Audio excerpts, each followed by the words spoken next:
Өміріңізді отанға қызмет етумен және елдегі тәртіпті қамтамасыз етумен байланыстырғыңыз келсе, Қазақстан Республикасының Ішкі істер министрлігінің Мақан Есболатов атындағы Алматы академиясына оқуға түсуіңіз керек. Бұл білуіңіз қажет, және мен Ақбота Қуанышбекқызы.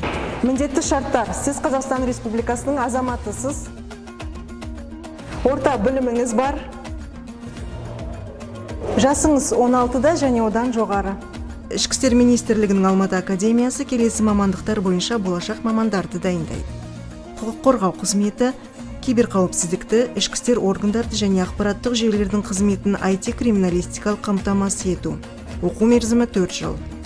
Айтпақшы, құқық қорғау органдары, киберқауіпсіздік, ішкі істер органдары қызметін IT-криминалистикалық қамтамасыз ету білім беру бағдарламалары бойынша үміткерлер шығармашылық емтиханнан басқа кез келген вариацияда 2 мамандандырылған пәнді таңдай алады. Ал ақпараттық жүйелер мамандығын таңдағандар 2 негізгі пәннен, математика мен физикадан емтихан тапсыруы тиіс. Әрекеттер алгоритмі келесідей: тұрғылықты жеріңіз бойынша аудандық полиция бөліміне хабарласуыңызға болады. Онда сізге құжаттар тізімі және медициналық комиссияға жолдама беріледі.